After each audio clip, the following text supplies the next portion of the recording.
Hi dear students, I hope आप सब ठीक होंगे। आज की क्लास में हम बात करेंगे जीके के प्रैक्टिस सेट में। इस प्रैक्टिस सेट में आपको जो है Uttar Pradesh police, railway, banking और एसएससी से संबंधित सारे प्रश्न मिलेंगे। तो आप हमारे इस वीडियो में अंत तक बने रहिएगा। चलिए वीडियो शुरुआत करते हैं। आपके पास है पहला क्वेश्चन। पहला प्रश्न आ चुका है आपके पास। क्या कह रहा है? 12th फेल नामक पुस्तक किसके द्वारा लिखी गई है? 12th फेल नामक पुस्तक किसके द्वारा लिखी गई है? आपके पास चार ऑप्शन है: चेतन भगत, विवेक रंजन, मेहुल राय, अनुराग पाठक। तो इसका जो राइट आंसर हो जाएगा वो हो जाएगा अनुराग पाठक। कहने का मतलब है 12th फेल जो पुस्तक है वो अनुराग पाठक के द्वारा लिखी गई है। यह पुस्तक मनोज कुमार आईपीएस के जीवन पर आधारित है। इस पर जो है फिल्म भी बनाई गई और उसके जो निर्माता थे वो विनोद चोपड़ा थे। ये जो है अक्टूबर 2023 में रिलीज की गई थी। सबसे बड़ी बात यह है कि इस मूवी में आपको विकास दिव्यकीर्ति सर नज़र आएंगे, जो आपके आईएएस दृष्टि के डायरेक्टर हैं या उसके संचालक हैं, वो भी आपको नज़र आएंगे। तो आशा करता हूँ ये वाली बात आपको समझ में आ गई होगी। अब बात अगर करें, यहाँ पर किताबों की बात हुई है तो आइए कुछ किताबों पर हम चर्चा करेंगे।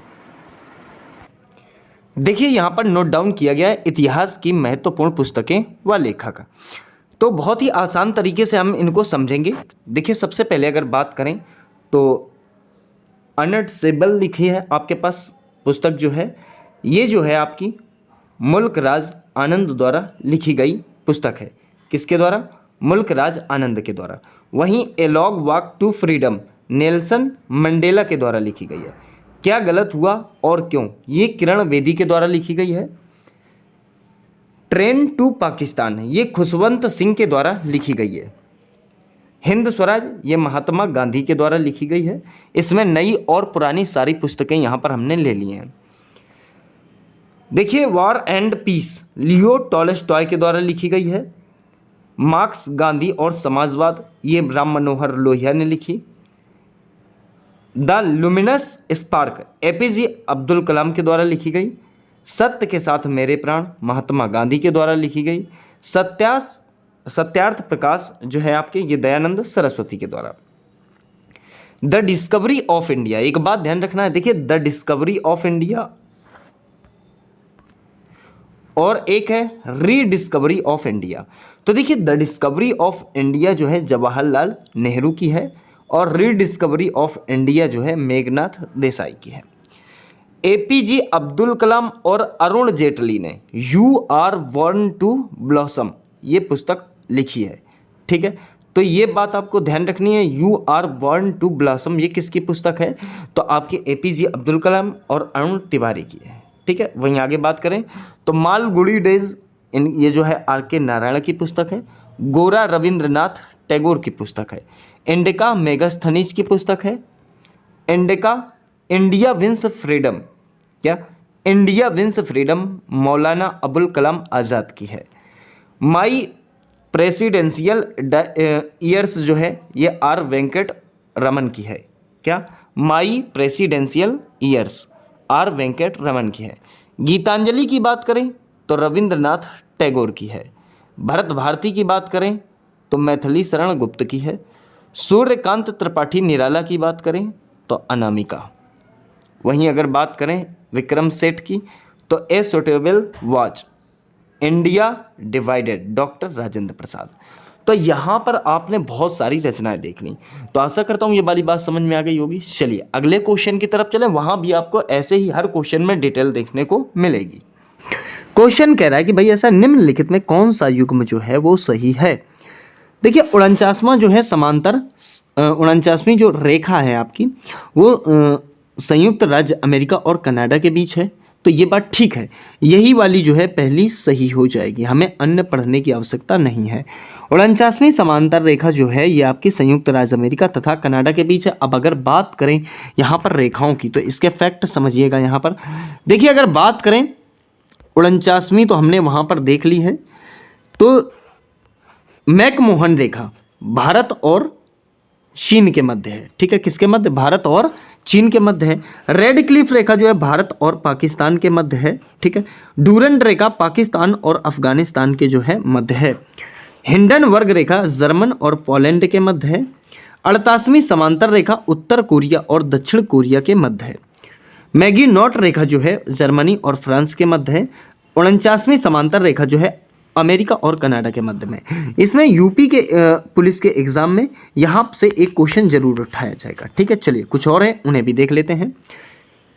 देखिए अगर बात करें तो 8 डिग्री चैनल ये मालदीव और मिनिकॉय के मध्य है। ठीक है, 9 डिग्री चैनल मिनिकॉय और लक्षद्वीप के मध्य है। 10 डिग्री चैनल तो अंडमान और निकोबार के जो है मध्य में है। डंकन पास, ठीक है, दक्षिणी अंडमान और लघु अंडमान के मध्य स्थित है। पाक स्टेट भारत और श्रीलंका के मध्य स्थित है। सुंडा गर्त या जल संधि सुमात्रा और जावा के मध्य जो है आपका स्थित है। चलिए देखिए बात करेंगे अगले क्वेश्चन में। क्वेश्चन कह रहा है महात्मा गांधी राष्ट्रीय उद्यान कहां स्थित है? कौन सा? महात्मा गांधी राष्ट्रीय उद्यान कहां पर स्थित है? इसका राइट आंसर हो जाएगा अंडमान निकोबार द्वीप समूह में।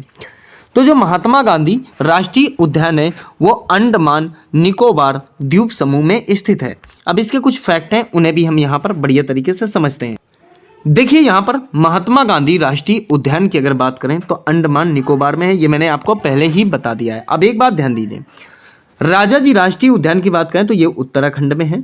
जिम कॉर्बेट राष्ट्रीय उद्यान उत्तराखंड में है, ये सबसे प्राचीन जो है राष्ट्रीय उद्यान है। जिम कॉर्बेट जो है इसका पूरा नाम है और जिम कॉर्बेट को पहले हेली के नाम से जाना जाता था। ठीक है, बाद में इसका नाम बदलकर कॉर्बेट राष्ट्रीय उद्यान रख दिया गया।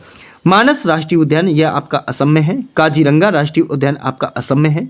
दुधवा राष्ट्रीय उद्यान आपका उत्तर प्रदेश में है। वहीं कान्हा किसली राष्ट्रीय उद्यान की बात करें तो मध्य प्रदेश में। बांधवगढ़ राष्ट्रीय उद्यान यह आपका मध्य प्रदेश में है।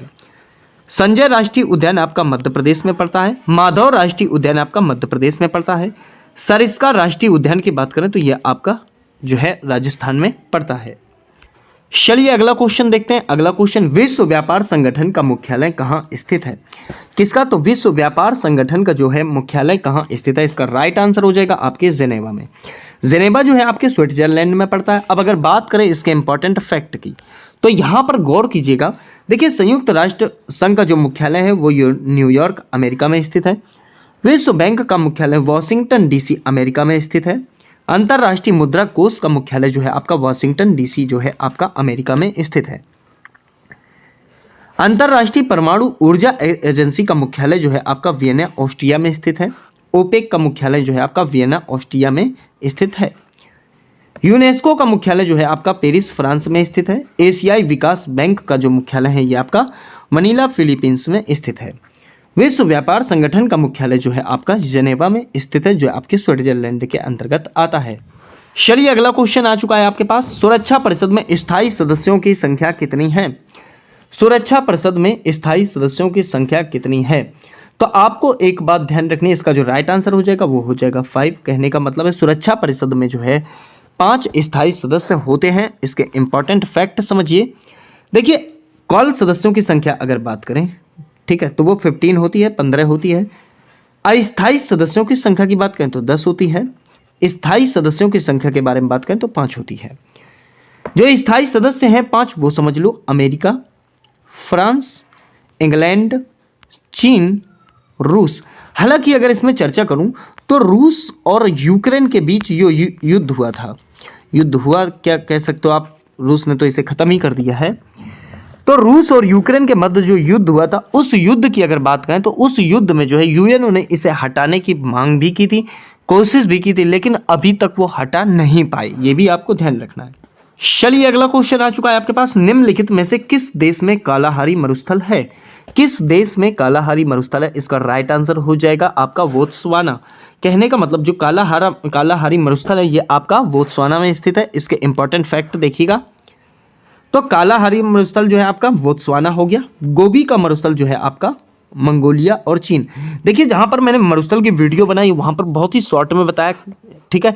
यहाँ चूंकि हम इंपॉर्टेंट फैक्ट और एग्जाम की दृष्टि से आने वाले फैक्ट करा रहे हैं, ठीक है। तो आप यहाँ समझिए। देखिए पेटागोनिया रेगिस्तान जो है ये आपका अर्जेंटीना में है, ठीक है। कहाँ है आपका? अर्जेंटीना में है, स्थित है। वहीं आगे बात करें तो ग्रेट बेसिन रेगिस्तान जो है आपका संयुक्त राज्य अमेरिका में है। सहारा मरुस्थल उत्तरी अफ्रीका में है। थार का मरुस्थल जो है आपका भारत में है, ठीक है। टकलामाकान जो मरुस्थल है ये आपका चीन के अंतर्गत है। डेथ वैली मरुस्थल कई बार एग्जाम में पूछा गया है, एग्जाम की दृष्टि से बेहद इंपॉर्टेंट है, ये आपका पूर्वी कैलिफोर्निया में है। अटाकामा मरुस्थल की बात करें तो ये आपका चिली में है। ठीक है, चलिए अगला क्वेश्चन आप देख पा रहे हैं आपके पास आ चुका है। मिस यूनिवर्स खिताब जीतने वाली पहली भारतीय कौन थी? ठीक है, महिलाओं के बारे में पूछा गया है कि पहली भारतीय महिला कौन थी। इसका जो राइट आंसर हो जाएगा वो हो जाएगा ऑप्शन डी, सुष्मिता सेन। कहने का मतलब है मिस यूनिवर्स खिताब जीतने वाली पहली भारतीय महिला कौन थी? तो सुष्मिता सेन थी। वहीं इसके कुछ इंपॉर्टेंट फैक्ट की बात करें तो देखिए अभी तक 3 भारतीयों को मिस यूनिवर्स का खिताब जो है मिल चुका है। देखिए अगर बात करें तो पहली सुष्मिता सेन है 1994 में, दूसरी जो है लारा दत्ता है 2000 में, तीसरी की बात करें तो हरनाज संधू हैं, इनको 2021 में मिल चुका है। ठीक है, या ये खिताब जो है जीत चुकी हैं। चलिए अगला क्वेश्चन है। अगला क्वेश्चन क्या कह रहा है आपसे? कहना चाह रहा है कि निम्न में से किसे लैंड ऑफ 1000 लेक्स कहा जाता है? किसे लैंड ऑफ 1000 लेक्स कहा जाता है? इसका जो राइट आंसर हो जाएगा वो हो जाएगा फिनलैंड। ठीक है, ऑप्शन आपका डी वाला ठीक हो जाएगा। देखिए अगला क्वेश्चन है, अरुंधति राय को निम्नलिखित में से कौन सा अंतर्राष्ट्रीय पुरस्कार जो है दिया गया है या मतलब मिल चुका है? तो इसका जो राइट आंसर हो जाएगा वो हो जाएगा मैन बुकर पुरस्कार। बात अगर करें मैन बुकर पुरस्कार की तो इसके इंपॉर्टेंट फैक्ट हैं। मैन बुकर पुरस्कार जो है प्राप्त करने वाली प्रथम भारतीय जो थी अरुंधति राय, अर्थात the God of small things उपन्यास भी इन्हीं का है। बुकर इंटरनेशनल पुरस्कार की स्थापना जो हुई वो 2005 में हुई, 2022 में दिया गया। पतंजलि श्री जो है ये रेत समाधि की एक रचना पर दिया गया था। ठीक है, आइए देखिए अगला क्वेश्चन आ चुका है आपके पास। निम्नलिखित में से कौन सी नदी मकर रेखा को 2 बार काटती है या 2 बार उससे होकर गुजरती है? इसका जो राइट आंसर हो जाएगा वो हो जाएगा ऑप्शन बी। कहने का मतलब है लिम्पोपो नदी जो है मकर रेखा को 2 बार काटने का कार्य करती है। वहीं बात करें तो देखिए कर्क रेखा को 2 बार कौन काटती है? देखिए मकर को तो लिम्पोपो मैंने बता दिया, कर्क रेखा को 2 बार जो है कौन सी नदी काटती है? तो माही नदी जो है कर्क रेखा को 2 बार काटती है। भूमध्य रेखा को 2 बार कौन सी काटती है? तो कांगो नदी। ठीक है, मकर रेखा को 2 बार लिम्पोपो नदी काटती है। कर्क रेखा विश्व के कितने देशों से गुजरती है? तो आपको ध्यान रखना 18 देश। कर्क रेखा भारत के कितने राज्यों से होकर गुजरती है? तो 8 राज्यों से होकर गुजरती है। कर्क रेखा भारत को 2 बराबर भागों में बांटती है। ठीक है, कर्क रेखा मध्य प्रदेश के कितने जिलों से गुजरती है? तो 14 जिलों से गुजरती है।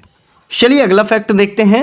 तो कर्क रेखा मध्य प्रदेश के कितने संभाग से होकर जाती है? तो 5 संभाग से। ठीक है, कर्क रेखा पर सूर्य किस दिन चमकता है? तो 21 जून को जो है कर्क रेखा पर सूर्य चमकता है। भूमध्य रेखा किस झील से गुजरती है? तो विक्टोरिया झील से जो है गुजरती है। भूमध्य रेखा पर सूर्य कब चमकता है? तो 21 मार्च और जो है आपका 23 सितंबर को। मकर रेखा पर सूर्य किस दिन चमकता है? तो आपका राइट आंसर हो जाएगा 22 दिसंबर। आइए वहीं अगला क्वेश्चन भी देखते हैं। एशिया की सबसे बड़ी नदी कौन सी है? ठीक है, क्या कह रहा है क्वेश्चन? एशिया की सबसे बड़ी नदी कौन सी है? इसका जो राइट आंसर हो जाएगा वो हो जाएगा यांग टीसी नदी। ठीक है, कौन सी? यांग टीसी नदी जो है एशिया की सबसे बड़ी नदी है। वहीं अब बात नदियों की हुई है तो आप समझ लें चीन का शोक किस नदी को कहते हैं? तो ह्वांग हो को कहते हैं। ठीक है, ह्वांग हो को चीन का शोक कहते हैं। बिहार का शोक किस नदी को कहते हैं? तो कोसी नदी को जो है आपका बिहार का शोक कहते हैं। बंगाल का शोक किस नदी को कहते हैं? तो दामोदर नदी को जो है बंगाल का शोक कहते हैं। उड़ीसा का शोक किस नदी को कहते हैं? तो महानदी को जो है उड़ीसा का शोक कहा जाता है। एशिया की सबसे बड़ी नदी यांगसी नदी जो है चीन की है। ठीक है, अफ्रीका की सबसे बड़ी नदी नील नदी है। विश्व की सबसे बड़ी नदी नील नदी ही है। ठीक है, चलिए आगे देखते हैं। उत्तरी अमेरिका की सबसे बड़ी नदी कौन सी है? तो मिसिसिपी नदी है। कौन सी है? मिसिसिपी। दक्षिणी अमेरिका की सबसे बड़ी नदी अमेजन नदी है। यूरोप की सबसे बड़ी नदी वोल्गा नदी है। ऑस्ट्रेलिया की सबसे बड़ी नदी मर्रे नदी है। भारत की सबसे बड़ी नदी गंगा नदी है। ठीक है, ये भी आपको ध्यान रखना है। ठीक है, अगला क्वेश्चन है दादा साहब फाल्के पुरस्कार सर्वप्रथम किसे मिला? इसका जो राइट आंसर हो जाएगा वो हो जाएगा श्रीमती देविका रानी को जो है आपका पहला पुरस्कार मिला था। कौन सा? तो दादा साहब फाल्के पुरस्कार। वहीं बात करें प्रथम ज्ञानपीठ पुरस्कार किसे मिला? तो देखिए इंपॉर्टेंट फैक्ट है ये, तो जी शंकर कुरूप को मिला। दादा साहब फाल्के पुरस्कार किसे मिला? तो श्रीमती देविका रानी को। ये बात मैं पीछे बता चुका हूँ। चलिए देखिए, पृथ्वी की सबसे लंबी पर्वतमाला कौन सी है? पृथ्वी की सबसे लंबी पर्वतमाला कौन सी है? तो आपका राइट आंसर हो जाएगा एंडीज पर्वतमाला जो है पृथ्वी की सबसे लंबी पर्वतमाला है। अब अगर बात करें पर्वतमालाओं की, तो आप यहाँ पर ध्यान दीजिए, रॉकी पर्वतमाला जो है ये आपका उत्तरी अमेरिका में स्थित है। एंडीज पर्वतमाला जो है आपका दक्षिणी अमेरिका में स्थित है। एटलस पर्वतमाला जो है आपका अफ्रीका में स्थित है। आल्पस पर्वतमाला जो है आपका यूरोप में स्थित है। हिमालय पर्वतमाला आपका एशिया में स्थित है। ग्रेट डिवाइडिंग रेंज जो है ये आपका ऑस्ट्रेलिया में स्थित है। ये पर्वतमालाएं भी बहुत इंपॉर्टेंट हैं, आप इनको याद रखेंगे। देखिए आगे, एशिया का सबसे ऊंचा पर्वत जो है माउंट एवरेस्ट नेपाल में है। हालांकि इसे नेपाल में सागरमाथा के नाम से जाना जाता है। अफ्रीका का सबसे ऊंचा पर्वत किलिमंजारो पर्वत जो आपका तंजानिया में स्थित है। उत्तरी अमेरिका का सबसे ऊंचा पर्वत माउंट मैकिनले पर्वत है जो आपका अलास्का में स्थित है। दक्षिणी अमेरिका का सबसे ऊंचा पर्वत एकांकागुआ पर्वत जो आपका अर्जेंटीना चिली में स्थित है। यूरोप का सबसे ऊंचा पर्वत एल्बुर्ज पर्वत है जो आपका यूरोप का सबसे ऊंचा पर्वत है। ऑस्ट्रेलिया का सबसे ऊंचा पर्वत माउंट कोसिस्को है। ठीक है, कहाँ का? तो ऑस्ट्रेलिया का सबसे ऊंचा पर्वत जो है आपका माउंट कोसिस्को हो जाएगा। देखिए क्वेश्चन क्या कह रहा है आपसे, चारागाह को पंपास कहा जाता है। किस चारागाह को जो है पंपास कहा जाता है? तो आपका राइट आंसर हो जाएगा अर्जेंटीना। ठीक है, पंपास क्या होता है या चारागाह क्या होता है? तो घास के मैदान होते हैं, और पंपास जो है अर्जेंटीना के घास के मैदानों को कहा जाता है। यहाँ पर गौर कीजिएगा, देखिए अगर बात करें तो घास के मैदान की अगर बात करें तो जो पंपास है, ये पंपास से ध्यान रखना। ठीक है, पहला वाला पंपास घास का मैदान जो है अर्जेंटीना में है। डाउन्स घास के मैदान जो है आपके ऑस्ट्रेलिया में है। पुस्ताद घास का मैदान जो है आपका हंगरी में है। वेल्डस घास के मैदान जो है, वेल्ड्स बोला जाता है इनको, दक्षिणी अफ्रीका में है। स्टेपिस या स्टेप्स घास के मैदान यूक्रेन में, स्टेपिस भी बोल सकता है। प्रेरी घास के मैदान या प्रेयरी घास के मैदान अमेरिका में है। स्टेपी घास के मैदान जो है आपके एशिया में है। ठीक है, तो ये इंपॉर्टेंट फैक्ट भी आपको इसके याद रखने हैं। ठीक है, चलिए अगला क्वेश्चन क्या कहना चाहता है आपसे, मसाई निम्नलिखित में से किसकी आदिम जनजाति है? मसाई किसकी आदिम जनजाति है? तो राइट आंसर हो जाएगा तंजानिया। किसकी? तंजानिया। बात अगर करें इसके इंपॉर्टेंट फैक्ट की, तो आपको ध्यान रखना है पिग्मी जनजाति जो है कांगो की है। कहाँ की है? पिग्मी जनजाति जो है आपके कांगो की है। वहीं अगर आगे देखें तो आपको ये ध्यान देना है, बुशमैन जनजाति जो है ये कालाहारी मरुस्थल अफ्रीका की है। एस्किमो जनजाति जो है अमेरिका के अलास्का की है। मसाई जनजाति तंजानिया की है। सैम्पेन जनजाति जो है अंडमान निकोबार की है। जारवा जनजाति अंडमान निकोबार में, और स्टैनली जनजाति जो है ये आपके अंडमान निकोबार द्वीप समूह की है। देखिए अगला क्वेश्चन आ चुका है, चेरनोबिल परमाणु संयंत्र जो अब बंद है ये कहाँ स्थित है? कहने का मतलब है चेरनोबिल परमाणु संयंत्र कहाँ स्थित है जो बंद है? तो वो आपका ऑप्शन बी ठीक हो जाएगा, यूक्रेन में स्थित है। बंद होने का कारण आपको बताने की आवश्यकता नहीं है, रूस यूक्रेन का युद्ध रहा है। बात अगर यूक्रेन की करें तो देखिएगा, यूक्रेन की अगर बात करें तो यूक्रेन की राजधानी जो है वो कीव है। यूक्रेन के प्रधानमंत्री जो हैं जेलेंस्की हैं। यूक्रेन में फंसे भारतीयों को वापस लाने के लिए जो ऑपरेशन चलाया गया था उसका नाम है ऑपरेशन गंगा। ठीक है, देखिए अगला क्वेश्चन आ चुका है, विश्व में सबसे लंबे महाद्वीप रेलवे कौन सी है? ठीक है, विश्व में सबसे लंबे महाद्वीपीय रेलवे कौन सी है?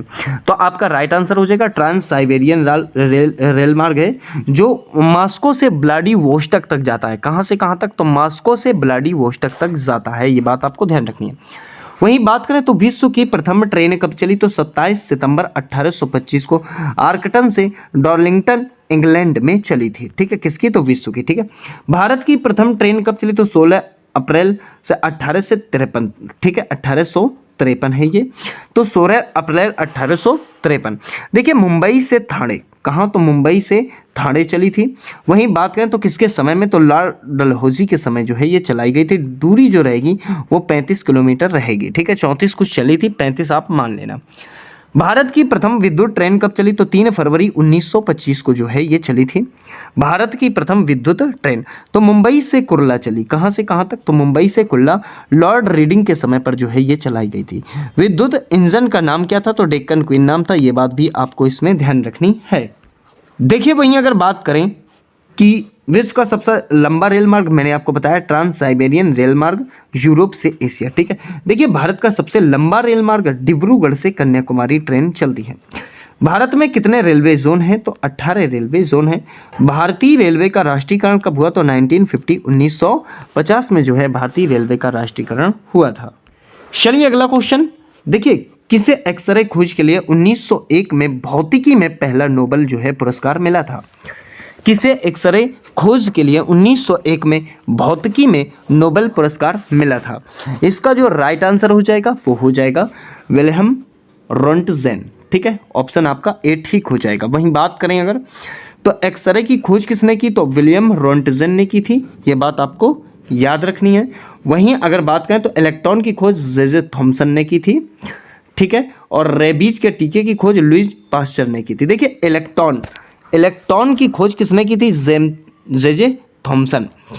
वहीं अगर बात करें प्रोटॉन की खोज रदरफोर्ड ने की थी और न्यूट्रॉन की खोज जो है सैडविक ने की थी। ठीक है, ये भी आपको ध्यान रखना है। चलिए अगला क्वेश्चन देखते हैं। कह रहा है सामुदायिक नेतृत्व में योगदान के लिए रेमन मैग्सेसे पुरस्कार प्राप्त करने वाले पहले भारतीय कौन थे? इसका जो राइट आंसर हो जाएगा वो हो जाएगा ऑप्शन बी। कहने का मतलब है आचार्य विनोबा भावे जो है पहले रेमन मैग्सेसे पुरस्कार प्राप्त करता है। ठीक है, वहीं आगे बात करें तो यहाँ पर इंपॉर्टेंट फैक्ट देखिए, रेमन मैग्सेसे पुरस्कार जो है फिलीपींस की सरकार देने का कार्य करती है। एशिया का नोबेल पुरस्कार जो है रेमन मैग्सेसे पुरस्कार को कहा जाता है। भूदान आंदोलन किसने चलाया? तो आचार्य विनोबा भावे आपका राइट आंसर हो जाएगा। श्वेत क्रांति के जनक कौन है? तो वर्गीज कुरियन को जो है श्वेत क्रांति का जनक माना जाता है। अगला क्वेश्चन अगर देखें तो कह रहा है रेंड किस देश की मुद्रा का नाम है? किसका? रेंड किस देश की मुद्रा का नाम है? तो यहाँ पर आपको एक बात पे गौर करना है, रेंड जो है नामीबिया की मुद्रा का नाम है। किसकी मुद्रा का? नामीबिया की मुद्रा का नाम है। वही इंपॉर्टेंट फैक्ट देखिए तो भारत की मुद्रा जो है आपकी रुपया है। भारत की मुद्रा रुपया है। पाकिस्तान की मुद्रा भी रुपया है। श्रीलंका की मुद्रा भी रुपया है। नेपाल की मुद्रा भी रुपया है। मालदीव की मुद्रा भी रुपया है। और वहीं बात करें तो श्रीलंका की मुद्रा भी रुपया है, हालांकि ये ऊपर हो चुका है। चीन की मुद्रा युआन हो जाएगी। अफगानिस्तान की मुद्रा अफगानी है। बांग्लादेश की मुद्रा को टका कहते हैं, राजधानी वहाँ की ढाका है। जापान की मुद्रा येन है। ठीक है, नामीबिया की मुद्रा जो है वो रैंड है। ठीक है, तो ये फैक्ट भी आपको समझने चाहिए। आइए अगले क्वेश्चन की तरफ चलें।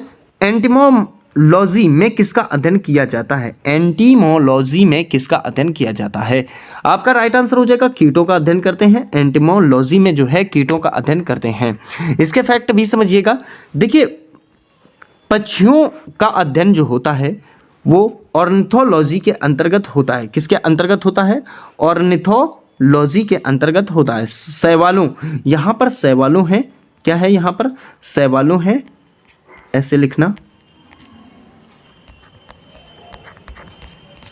शैवालों को जो अध्ययन है वो फाइकोलॉजी कहलाता है। कीटों का अध्ययन जो है एंटिमोलॉजी कहलाता है। कवकों का अध्ययन जो है माइकोलॉजी कहलाता है। पेशियों का अध्ययन मायोलॉजी कहलाता है। अंगूर का अध्ययन जो है विटीकल्चर कहलाता है। रेशम कीट पालन जो है सेरीकल्चर कहलाता है। मधुमक्खी पालन की बात करें तो एपीकल्चर कहलाता है। ये जो है इसके इंपॉर्टेंट फैक्ट रहने वाले हैं। ठीक है, अगला क्वेश्चन है जीवधारियों का 5 जगत वर्गीकरण जो है किसके द्वारा किया गया? किसके द्वारा किया गया? इसका राइट आंसर हो जाएगा विटेकर के द्वारा किया गया था। किसका? तो जीवधारियों का जो है 5 जगत लक्षण। आगे अगर बात करें तो यहाँ पर देखिए द्विनामकरण पद्धति के जनक कौन है? तो कैरोलस लिनियस हो जाएंगे। कोशिका के जनक रॉबर्ट हुक हो जाएंगे। जीवित कोशिका की खोज किसने की? तो ल्यूवेन हॉक ने की थी।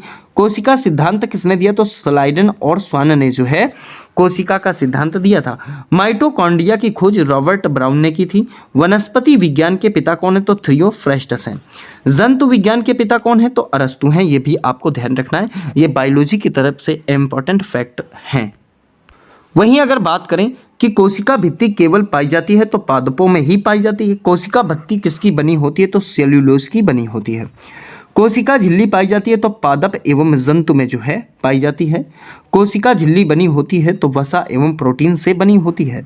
हरित लवक किसमें पाया जाता है तो पौधों में जो है आपका हरित लवक पाया जाता है। हरित लवक के द्वारा पौधों में क्रिया जो है संपन्न होती है तो प्रकाश संश्लेषण की क्रिया जो है संपन्न होती है। तारक काय अर्थात सेंट्रोसोम का क्या कार्य होता है तो कोशिका का विभाजन करना जो है सेंट्रोसोम का कार्य होता है। चलिए अगला क्वेश्चन देख लेते हैं, बायोलॉजी का ही है। माइटोकांड्रिया के संबंध में कौन सा कथन जो है आपका सत्य है? किसके माइटोकांड्रिया के संबंध में कौन सा कथन आपका सत्य है? तो यहाँ पर इसका जो राइट आंसर हो जाएगा, देखिए इसमें प्रोटॉन की फैक्ट्री कहते हैं, बिल्कुल गलत बात है। यह कोशिका का श्वसन अंग है, ये वाला ठीक हो जाएगा। इसकी खोज जो है अल्टमैन ने की, ये वाला भी ठीक हो जाएगा। ठीक है, तो इसका मतलब है जो आपका राइट आंसर हो जाएगा, जो आपका राइट आंसर हो जाएगा वो बी एवं सी दोनों हो जाएगा। ऑप्शन आपका डी वाला ठीक हो जाएगा। अब इसके फैक्ट देख लेते हैं। देखिए कोशिका का पावर हाउस जो है माइटोकांड्रिया को कहते हैं। कोशिका की प्रोटीन की फैक्ट्री जो है राइबोसोम को कहते हैं। ठीक है, कोशिका की सफाई कर्मचारी किसे कहते हैं तो लाइसोसोम को कहते हैं। कोशिका की आत्महत्या की थैली भी लाइसोसोम को कहते हैं। कोशिका का यातायात प्रबंधक कहते हैं तो गोल्जी काय को। कोशिका का मैनेजर किसे कहते हैं तो केंद्रक को जो है कोशिका का मैनेजर कहा जाता है। ये भी आपको ध्यान रखना है। देखिए अगला क्वेश्चन आ चुका है, निम्नलिखित में से कौन सा त्योहार असम में देवी कामाख्या के मासिक धर्म की अवधि को चिन्हित करता है? किसके? देवी कामाख्या के। तो इसका जो राइट आंसर हो जाएगा वो हो जाएगा अंबुबाची मेला। कौन सा मेला? तो अंबुबाची मेला हो जाएगा। अगर बात करें असम के त्योहारों की तो देखिए असम के जो फेस्टिवल हैं उनमें बिहू है, कर्म पूजा है, चाय महोत्सव है, वैशाख उत्सव है, माजुली उत्सव है, देहिंग पटकाई महोत्सव है, अंबुबाची जो है ये भी महोत्सव है। तो ये जो है असम के इंपॉर्टेंट महोत्सव हैं। देखिए अगला क्वेश्चन है, क्वेश्चन कह रहा है ओलंपिक में भारत के प्रथम ध्वजवाहक का नाम क्या था? ओलंपिक में भारत के प्रथम ध्वजवाहक का नाम क्या था? तो उनका नाम था पुरमा बनर्जी। ऑप्शन आपका बी वाला जो है वो ठीक हो जाएगा। ठीक है, वहीं आगे बात करें इसके फैक्ट की तो फैक्ट आप समझिएगा, प्राचीन ओलंपिक जो है 776 बीसी में हुआ था। आधुनिक ओलंपिक की अगर बात करें, किसकी? आधुनिक ओलंपिक की बात करें तो 1896 में जो है एथेंस में हुए थे। भारतीय ओलंपिक संघ का गठन जो है 1927 ईस्वी में किया गया था। भारतीय ओलंपिक संघ के पहले अध्यक्ष जो थे सर दोराबजी टाटा थे। पहली महिला अध्यक्ष की बात करें तो पीटी उषा रही हैं इसकी। 32वां टोक्यो कहाँ हुआ? 2020 में। 33वां कहाँ होगा? तो पेरिस में। और 34वां लॉस एंजल्स में 2028 में होगा। देखिए 33वां जो है एग्जाम की दृष्टि से बहुत इंपॉर्टेंट है। 23वां कहाँ होगा?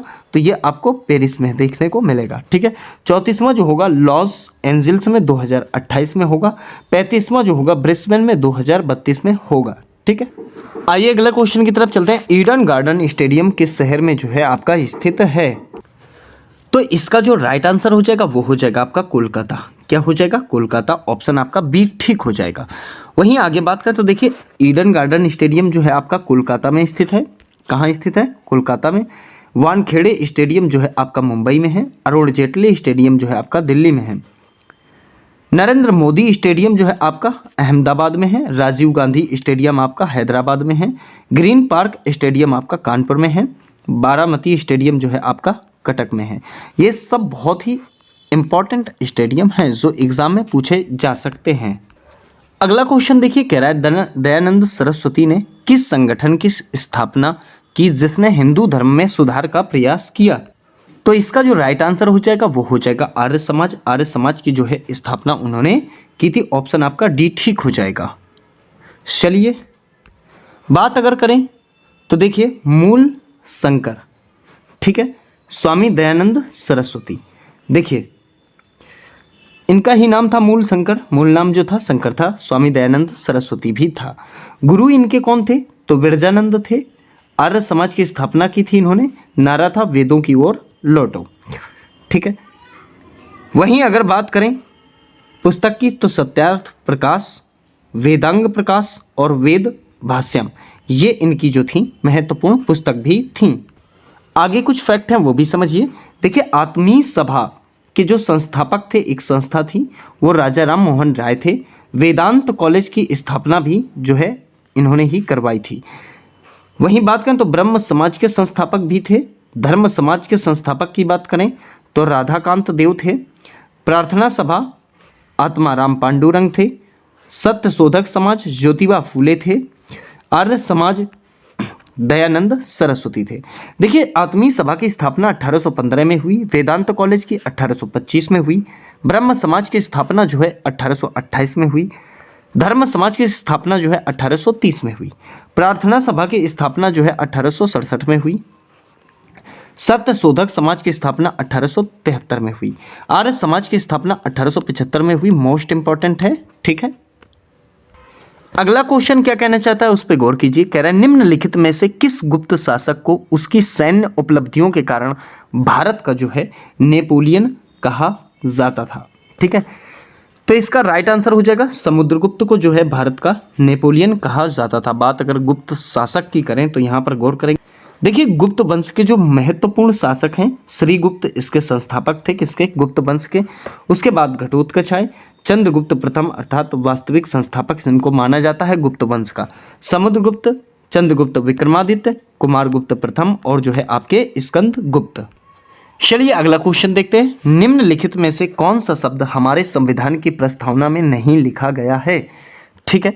तो इसका राइट आंसर हो जाएगा साम्यवादी जो है हमारे संविधान की प्रस्तावना में नहीं लिखा गया। ये जो तीनों शब्द हैं ये बाद में जोड़े गए हैं, ठीक है, ये बाद में जोड़े गए हैं। जैसे कि अगर बात करें तो एक समाजवादी है, पंथनिरपेक्ष है और आपका अखंडता, ठीक है, इसकी बात नहीं करूँगा मैं, अखंडता, ठीक है। चलिए कुछ फैक्ट हैं, देख लीजिए। प्रस्तावना में केवल एक बार संशोधन हुआ है। कौन सा? तो 42वां संविधान संशोधन 1976, ठीक है। 3 नए शब्द जोड़े गए, कौन से? समाजवादी, पंथनिरपेक्ष और आपका अखंडता। ये मैंने आपको पीछे बताया है।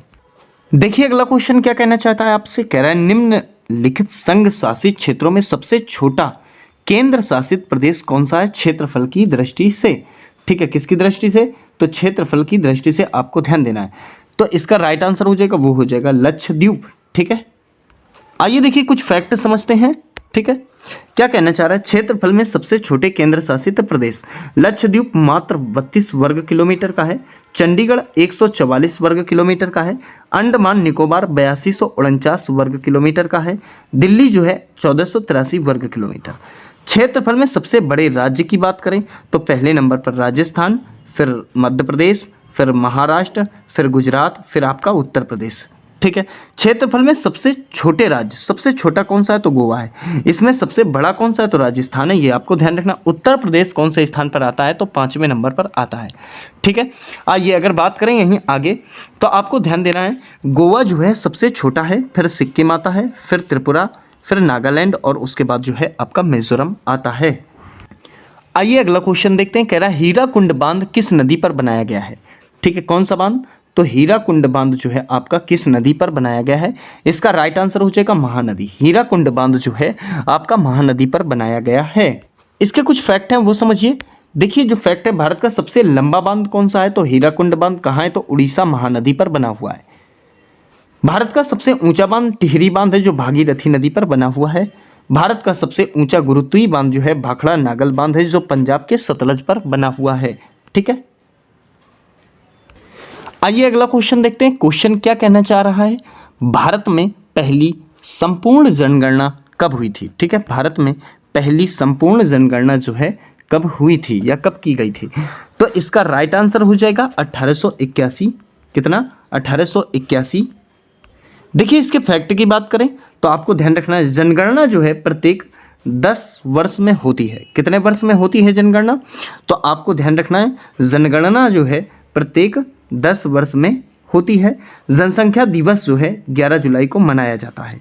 जनगणना एक्ट जो है 1948 में आया था। अनुच्छेद 246 के तहत जनगणना जो है संघ सूची का विषय है। किसका विषय है? संघ सूची का विषय है। प्रथम अनियमित जनगणना जो हुई 1872 में लॉर्ड मेयो के शासनकाल में हुई थी। प्रथम नियमित जनगणना जो है 1881 में जो है लॉर्ड रिपन के शासनकाल में हुई थी। चलिए अगला क्वेश्चन है आपके पास। कह रहा है नई 50 रुपए के नोट पर किसकी आकृति बनी हुई है? किसमें? तो नया जो 50 रुपए का नोट है इसमें किसकी आकृति बनी हुई है? तो आपका राइट आंसर हो जाएगा हम्पी की। किसकी? हम्पी की। अगर बात करें आगे तो इसके फैक्ट देखिए, फैक्ट क्या कहना चाहता है। 10 रुपए के नोट में अगर बात करें तो कोणार्क मंदिर बना हुआ है। कौन सा मंदिर? कोणार्क मंदिर, आपको याद रखना है। वहीं अगर आगे बात करें तो देखिए 20 रुपए के नोट में एलोरा गुफा बनी हुई है। 50 रुपए का नोट हम्पी बता चुका हूं। 100 रुपए का नोट जो है रानी की बाव बनी हुई है। 200 के नोट में अगर बात करूं तो 200 के नोट में आपको ये ध्यान देना है कि सांची का स्तूप बना हुआ है। कौन सा स्तूप? सांची का जो है स्तूप बना हुआ है। 500 रुपए के नोट में जो है लाल किला बना हुआ है। वहीं 2000 के नोट की बात करें तो मंगलयान उसमें जो है बनाया गया है। ये भी बहुत इंपॉर्टेंट फैक्ट हैं, कई बार एग्जामों में पूछे जा चुके हैं। आइए देखिए अगला क्वेश्चन क्या कह रहा है। किस विटामिन को थायमिन के नाम से भी जाना जाता है? किस विटामिन को थायमिन के नाम से भी जाना जाता है? इसका राइट आंसर हो जाएगा बी। कहने का मतलब है विटामिन बी को जो है थायमिन के नाम से जाना जाता है। विटामिन बी जो है आपका बी ऑप्शन में भी है, ठीक है, ये भी आपको ध्यान रखना है। देखिए कुछ फैक्ट देख लेते हैं इसके। तो देखिए विटामिन ए जिसका नाम रेटिनॉल है, विटामिन ए जिसका नाम क्या है तो आप कहोगे रेटिनॉल है। Vitamin B thiamine, vitamin C ascorbic अम्ल, vitamin D calciferol, vitamin E tocopherol, vitamin K तो फिलिक्विनन।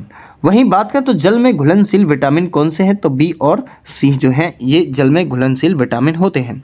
वसा में घुलनशील विटामिन की बात करें तो कीड़ा, ठीक है, एक ट्रिक है ये कीड़ा KEDA, इसको ध्यान रखना। तो जल में बी और सी हैं, बाकी वसा में KEDA हैं, जो ये हैं आपके वसा में घुलनशील विटामिन हैं। देखिए अगला क्वेश्चन क्या कह रहा है। अगला क्वेश्चन कहना चाह रहा है कि निम्न में से किस राज्य में मकर संक्रांति को पेड़ड़ा पांडुगा के रूप में मनाया जाता है? इसका जो राइट आंसर हो जाएगा वो हो जाएगा आपका आंध्र प्रदेश। ऑप्शन आपका बी ठीक हो जाएगा। इसके बारे में अगर बात करें तो देखिए मकर संक्रांति को जो विभिन्न राज्य हैं उनमें अलग अलग जाना जाता है। जैसे बिहार में इसे दही चूड़ा कहते हैं, उत्तर प्रदेश में मकर संक्रांति कहते हैं, पंजाब में इसे लोहड़ी कहते हैं, हिमाचल प्रदेश में इसे माघी कहते हैं, असम में इसे माघ बिहू कहते हैं, आंध्र प्रदेश में इसे पेड़ड़ा पांडुगा कहते हैं। ठीक है, आंध्र प्रदेश में इसे पेड़ड़ा पांडुगा कहते हैं। तो ये बात आपको ध्यान रखनी है। आइए अगला क्वेश्चन देखते हैं। कह रहा है प्रसिद्ध भारतीय मुक्केबाज मैरी कॉम जो है किस राज्य से संबंधित हैं? तो इसका जो राइट आंसर हो जाएगा मणिपुर हो जाएगा। कहने का मतलब है कि जो हमारी मैरी कॉम है मुक्केबाज हैं ये मणिपुर राज्य से जो है आपका संबंधित हैं। बात अगर करें मणिपुर की तो यहाँ पर मणिपुर की जो मैरी कॉम है उनके बारे में बताऊं तो देखिए उपनाम जो है इनका सुपर मॉम है। क्या है? उपनाम सुपर मॉम है। और इनका जो है पुस्तक का नाम अनब्रेकेबल है। ठीक है, वहीं बात करें तो राज्यसभा में ये सांसद नियुक्त थी, 2016 से 22 तक रहीं। वहीं अगर बात करें तो ओलंपिक पदक में जो है इनको कांस्य मिला था 2012 में। कहाँ? तो लंदन में। भारतीय महिला मुक्केबाज अन्य जो है उनके बारे में भी अगर मैं चर्चा करूँ तो यहाँ पर ध्यान दीजिए। देखिए मैरी कॉम मुक्केबाज से संबंधित हैं, मीराबाई चानू जो है वेट लिफ्टिंग से संबंधित हैं, सुशीला चानू जो है आपकी ये हॉकी से संबंधित है, एस नीलकांता जो है आपके ये भी हॉकी से संबंधित हैं, सुशीला देवी जो है ये आपके जूडो से संबंधित हैं। चलिए अगला क्वेश्चन देखते हैं। कह रहा है कांग्रेस और मुस्लिम लीग ने लखनऊ समझौता किस वर्ष में किया था? किसने? कांग्रेस और मुस्लिम लीग ने जो है लखनऊ समझौता किस वर्ष में किया था? तो आपका जो राइट आंसर हो जाएगा वो हो जाएगा 1916। कहने का मतलब है 1916 में जो है इन्होंने लखनऊ समझौता किया था। हालांकि ये वाले टॉपिक जो हैं अब यूपी बोर्ड ने हटा दिए हैं 10वीं क्लास से। ठीक है, तो ये भी आपको ध्यान रखना है। देखिए अगर कुछ फैक्ट देखें तो यहाँ पर गौर कीजिए। दिसंबर 1916 का लखनऊ समझौता कांग्रेस के बीच एक समझौता अलग निर्वाचन मंडल को स्वीकार करने के उद्देश्य से किया गया। ठीक है, भारतीय राष्ट्रीय कांग्रेस का नेतृत्व जो किया बाल गंगाधर तिलक ने किया। वहीं अखिल भारतीय मुस्लिम लीग का जो नेतृत्व किया था वो मोहम्मद अली जिन्ना ने किया था। ठीक है, चलिए अगला क्वेश्चन है इनमें से किस ग्रह के उपग्रह की संख्या सबसे अधिक है? क्या? किस ग्रह के उपग्रह की संख्या सबसे अधिक है? इसका राइट आंसर हो जाएगा आपका बृहस्पति। कहने का मतलब है ऑप्शन आपका ए ठीक हो जाएगा। वहीं आगे बात करें तो देखिए यहाँ पर आपको दिखाई दे रहा होगा बृहस्पति ग्रह के सर्वाधिक उपग्रह हैं। कितने हैं? तो ये भी आपको याद रखना है 92 है, अर्थात 92 है। बुध और शुक्र एक ऐसा ग्रह है या ऐसे ग्रह हैं जिनका कोई उपग्रह है ही नहीं। वहीं बात करें तो पृथ्वी का उपग्रह जो है आपका चंद्रमा है, मंगल के जो उपग्रह हैं वो फोबोस और डिमोस हैं। वहीं बृहस्पति का उपग्रह सभी उपग्रहों में से बड़ा है। ठीक है, कैसा है बृहस्पति का उपग्रह? सभी उपग्रहों में बड़ा है, 1 नंबर पर आता है। शनि का उपग्रह जो है टाइटन है, और अरुण का उपग्रह जो है टाइटेनिया है, और वरुण का उपग्रह जो है ट्राइटॉन है, या फिर कह सकते हो ट्रेटॉन है। ठीक है, आगे देखिए, अगर बात करें सबसे बड़ा ग्रह आपको बताया मैंने बृहस्पति, सबसे छोटा ग्रह आपको ध्यान रखना है बुध है, सबसे चमकीला ग्रह जो है आपका शुक्र है। पृथ्वी की बहन की बात करें तो शुक्र है, भोर का तारा शुक्र है, और इसे ही सांझ का तारा भी कहते हैं। याद रखना, पृथ्वी की बहन शुक्र है, भगिनी ग्रह भी जो है आपका शुक्र को ही बोला जाता है। सबसे अधिक तापमान किसका है? तो शुक्र ग्रह का है। नीला ग्रह पृथ्वी को कहा जाता है, लाल ग्रह जो है आपके मंगल को कहा जाता है। अगला क्वेश्चन देखिएगा, कह रहा है महर्षि गौतम का संबंध किस भारतीय दर्शन से है? किसका? तो महर्षि गौतम का। तो महर्षि गौतम का जो संबंध है वो न्याय दर्शन से है। कहने का मतलब है तीसरा ऑप्शन ठीक हो जाएगा, तीसरा ऑप्शन ठीक हो जाएगा। वहीं आगे अगर बात करें अब कुछ महत्वपूर्ण फैक्ट की, तो यहाँ देखिए, सांख्य दर्शन का संबंध जो है वो कपिल मुनि से है, योग दर्शन का संबंध पतंजलि से है, वहीं न्याय दर्शन मैंने आपको बता ही दिया है कि महर्षि गौतम से है, वैशेषिक दर्शन का संबंध कणाद से है। ठीक है, पूर्व मीमांसा का संबंध जैमिनी से है, उत्तर मीमांसा जिसे हम ब्रह्म सूत्र भी कहते हैं उनका संबंध जो है आपका बदरायन से है। ठीक है, चलिए अगला क्वेश्चन देखिए क्या कहना चाहता है। अगला क्वेश्चन कह रहा है पेट्रोलॉजी, पेट्रोलॉजी जो है किसका अध्ययन है? तो पेट्रोलॉजी के अंतर्गत हम चट्टानों का अध्ययन करते हैं। ऑप्शन आपका 3 वाला ठीक हो जाएगा। अब बात अगर कुछ इंपॉर्टेंट फैक्ट की कर लें, जितने भी अध्ययन हैं, तो यहाँ पर गौर कीजिए, पेट्रोलॉजी के अंतर्गत चट्टानों का अध्ययन करते हैं, पेडोलॉजी के अंतर्गत जो है मिट्टियों का अध्ययन करते हैं या मृदा का अध्ययन करते हैं, सेरीकल्चर के अंतर्गत रेशम कीट का जो है पालन किया जाता है, एपी कल्चर के अंतर्गत मधुमक्खी पालन किया जाता है, विटीकल्चर के अंतर्गत अंगूर का उत्पादन होता है, डेंड्रोलॉजी के अंतर्गत झाड़ियों का अध्ययन किया जाता है, डेंड्रोक्रोनोलॉजी के अंतर्गत जो है आपका वृक्षों की आयु की गणना की जाती है। वहीं कार्डियोलॉजी की बात करें तो हृदय का अध्ययन किया जाता है, ऑकोलॉजी के अंतर्गत जो है आपके कैंसर का अध्ययन किया जाता है। तो ये सारे जो है आपके इंपॉर्टेंट फैक्ट थे, आशा करता हूँ ये भी आपकी समझ में आ गए होंगे। तो आइए बात करते हैं अब निम्नलिखित में से किस नदी को वैदिक काल में पुरुषणी के नाम से जाना जाता था? किस नाम से? पुरुषणी के नाम से जाना जाता था। तो इसका जो राइट आंसर हो जाएगा, इसका जो राइट आंसर हो जाएगा वो हो जाएगा आपका ऑप्शन ए। कहने का मतलब है पहला वाला ऑप्शन ठीक हो जाएगा। रावी नदी को जो है पुरुषणी के नाम से जाना जाता था। यहाँ कुछ फैक्ट हैं वो समझिएगा। तो फैक्ट क्या कहना चाहते हैं, सतलज नदी का प्राचीन नाम जो है शतद्रु के नाम से जाना जाता था। रावी को मैंने बता दिया पुरुषणी और इरावती के नाम से जाना जाता है। वहीं चिनाब नदी की बात करें तो अस्कनी के नाम से वैदिक काल में जाना जाता था। झेलम को वितस्ता के नाम से जाना जाता था। ठीक है, व्यास नदी को बिपाशा के नाम से जाना जाता है। काबुल नदी को कुंभा के नाम से जाना जाता है। गंडक नदी को जो है आपके सदा नीरा के। तो ये जितने भी प्राचीन काल के नाम है वो है यहाँ पर आपने फैक्ट के अंतर्गत समझे।